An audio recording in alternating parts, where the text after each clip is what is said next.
Akhir-akhir ini di komplekku banyak kabar bayi yang meninggal. Meninggal? Meninggal karena apa? Katanya sih meninggal karena tuberkulosis. Halo guys, maaf baru datang. Halo. Kalian udah lama di sini? Oh, belum lama kok. Ngobrolin tentang apa emang? Itu di komplek Anissa katanya banyak bayi yang meninggal karena tuberkulosis. Pantesan aja. Ini apa di komplekku diadain imunisasi BCG. Oh, jadi kamu terlambat karena habis bantu kegiatan imunisasinya kah? Iya, ini capek banget sih. Soalnya emang aku biasanya kalau misalkan ada imunisasi gitu di komplekku, aku jadi volunteernya. Nah, itu gimana sih ceritanya di kamu? Jadi tuh di sekitaran komplekku itu banyak kabar bayi yang meninggal gara-gara TBC ini. Gejalanya yang mulai dari demam, terus batuk-batuk juga gak berhenti, terus bahkan ada yang sampai meninggal. Terus aku kan punya ponakan yang masih kecil juga kan, jadi agak was-was juga takut kena. Waduh, hal kayak gitu sih pasti karena kelalaian orang tuanya yang kurang menjaga kesehatan sang anak. Seharusnya tuh ya bayi yang baru lahir atau 1 bulan setelah bayi ini lahir itu langsung diimunisasi vaksin BCG. Nah, paling lambat tuh 2-3 bulan setelah si bayi lahir. Itu harus sesuai waktu yang ditentuin ya. Iya. Terus cara kerja vaksin BCG ini dari bakteri tuberkulosis yang dilemahkan. Nama bakterinya itu Mycobacterium bovis. Jadi, bayi yang diimunisasi ini udah punya identifikasi di badan si bayi ini. Nanti si bayi gak akan terjangkit virus karena udah ada bakteri itu di dalam tubuhnya. Intinya sih vaksin BCG ini untuk memicu sistem imun di dalam tubuh si bayi.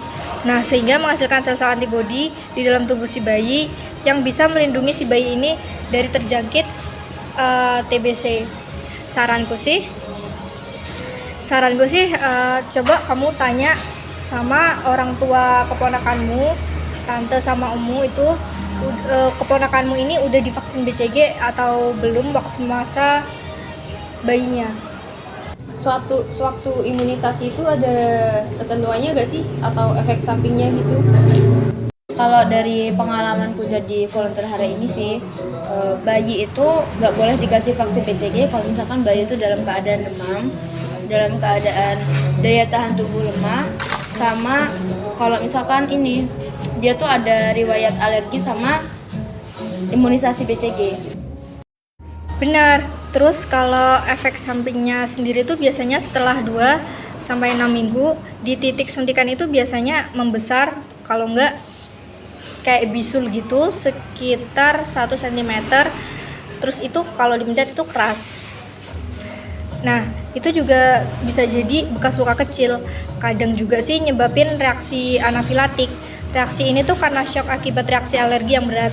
Reaksi alergi ini nyebabin tekanan darah dari bayi turun drastis sama saluran pernapasan si bayi jadi tersumbat.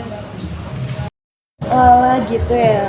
BTW aku juga mau sharing tentang kondisi tetangga aku yang masih bayi juga. Dia sering batuk, nggak berhenti-henti gitu loh. Terus pas diperiksa katanya dia kena pertusis, penyakit kayak gitu. Bahaya nggak sih? Ya bahaya sih, cuma masih bisa disembuhin kok. Iya, bisa. Coba dibawa ke dokter aja biar dikasih penanganan intensif. Bayi emang rentan sih terkena penyakit pertusis sama tuberkulosis. Biasanya kalau pertusis itu bayi dikasih vaksin DPT. Nah, vaksin DPT ini dikasih vaksin primer sebanyak 3 kali sama vaksin booster sebanyak 2 kali.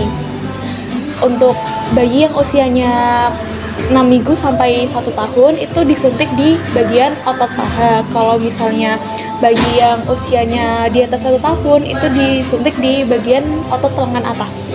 Vaksin DBT itu sebenarnya apa sih? Vaksin DPT itu vaksin buat penyakit difteri, pertusis, sama tetanus. Di dalam vaksin DPT ini ada kandungan difteria tosoid, tetanus tosoid, sama pertusis antigen yang memicu sistem kekebalan tubuh buat memproduksi antibodi dalam memerangi infeksi dari ketiga penyakit itu. Terus ada juga larangan buat bayi yang dikasih vaksin DPT. Kalau misalkan bayi itu ada alergi dalam kandungan vaksin tersebut, riwayat koma, penyakit saraf, sistem imun lemah, kemudian demam atau infeksi penyakit, dan sedang memakai obat yang lain. Itu juga ada efek sampingnya kayak vaksin BCG gitu gak sih? Sebenarnya hampir semua vaksin itu ada efek sampingnya sih. Kalau efek samping dari vaksin DPTD sendiri biasanya bayi jadi demam, rewel, nafsu makannya kurang, muntah, sama ada bengkak di bagian penyuntikannya itu. Itu kalau efek samping ringan ya. Kalau yang serius atau yang berat itu beda lagi. Kalau ya efek samping yang berat itu biasanya si bayi ini akan menangis selama 3 jam berturut-turut, bahkan bisa lebih. Nah, yang parahnya lagi itu bisa nyebabin demam tinggi sekitar 40 derajat Celcius, bisa juga terkena kejang, bahkan yang lebih parah bayi ini bisa koma. Efek sampingnya ngeri juga ya. Iya, makanya harus dilakuin dengan benar biar gak fatal.